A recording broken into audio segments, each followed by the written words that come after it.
Hello, everybody. My name is Michael Rowe, And my name is Jasmine Kajan Supawashala. and in this podcast episode, we are discussing the United Homa Nation along with the Maori Nation and the issues that they face. Our first, topic is really a question, and that question is if a people's land or culture was being taken over by a foreign community, how could they fight to keep what was theirs? Once again, welcome. I will start the episode with who are the Huma Nation and what's their background like and who are they? So the United Homa Nation has originated in the area of Louisiana, what would be present-day Louisiana. There's actually a city called Houma, Louisiana, which would be their, land of origin. But over time, they've shifted and dispersed from the land, making it a small population current day. And originally, they spoke a language of Creole, but that has also shifted to mostly French and English now. So now that I've told you where the United Homa Nation originates, how about the Maori Nation? Where do they come from, Jasmine? So let's take a closer look at the Maori people. They are part of the Polynesian community and they have a rich history that dates back to waves of migration with a notable arrival from Hawaii in the 14th century. However, things changed when European explorers like Abel Tasman first arrival in the 17th century. This marked the beginning of major changes for the Maori. Fast forward to the 19th century, and we see the rise of the Tea movement. This movement was a response to threats against Maori land and sovereignty as European settlers sought to purchase the land. In the face of these challenges, the Maori people remained resilient, holding on to their ancestral lands and fighting for their rights. So, will bring us back to the Homa Nation. So just like the Maori Nation, a little bit about more of the background of the United Homa Nation is that in the early 18th century or the 1700s, that's when the United Homa Nation was actually colonized by French settlers. So they also got their land taken over by European settlers, and that caused an array of problems that not only affected them then, but still continues to affect them today. So as we know, a lot of the problems that surfaced for the United Homa Nation stem around early settler colonialism from the French.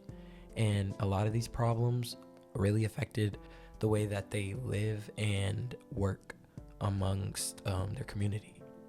An example of this could be fishing, because fishing is a major business among the United Homa Nation. And without fishing, they would be without a lot of business. Here's the latest news from the New Zealand.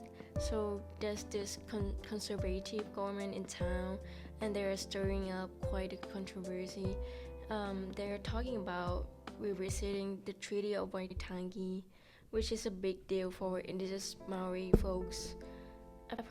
Apparently, they want to scrap the Maori Health Authority and cut back on using the Maori language in official documents. Prime Minister Christopher Luxon says he wants to prioritize need over race when it comes to services. Here's the things. Legal expert Claire Charters is not having it. She's all about preserving Maori sovereignty and cultural rights, and she's worried about rolling back policy that address Maori inequality. Like, there's this whole thing about capping Maori enrollment in medical school, which she say is just perpetuating the effects of colonization. So it seems like both the Maori Nation and the United Homa Nation have similar issues that somehow revolve around land rights and colonization from settlers. And if you guys do not know what colonial settlerism is, it's the act in which a foreign group has traveled to an unfamiliar land and replaced its native inhabitants with themselves. Along with the settler colonialism from the French, they forced problems like disease and epidemic, along with introducing the Homa people to alcohol. This ultimately killed off a lot of the nation and a majority of their population. Another issue that faced the Homa Nation when the French came was that they were being forced violently downriver with harsher living conditions. This would not allow them to continue their fishing businesses or anything like that. So it's clear that indigenous communities worldwide share similar struggles when it comes to land rights and justice. This isn't just about the Huma Nation and Maori. There are countless other nations facing the same challenges. These issues trace back to colonial times and continue to affect indigenous people today. Despite their efforts to resist colonization and preserve their cultural heritage, like the Maori King movement, indigenous communities still encounter obstacles in asserting their rights. We know that both nations have struggled with issues from colonization over the past, and that has affected them, but these issues still leave a lasting impression on all nations that have been colonized today. Some examples for the United Homa Nation would be their use of language.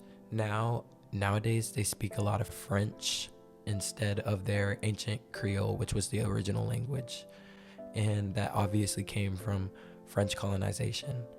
And now their language is almost extinct. And the people in the United Homa Nation today speak primarily French instead of their original language. As Jasmine and I come to a close on our podcast, we hope to have shed some light on the issues that indigenous people around the world have faced, including the Maori Nation and the United Homa Nation, not only both affecting them, but other indigenous nations around the world. So it's crucial that we continue to speak out about these issues and raise awareness of what's going on in the native scene. Thanks for tuning in, and we'll catch you next time on our podcast. Thank you.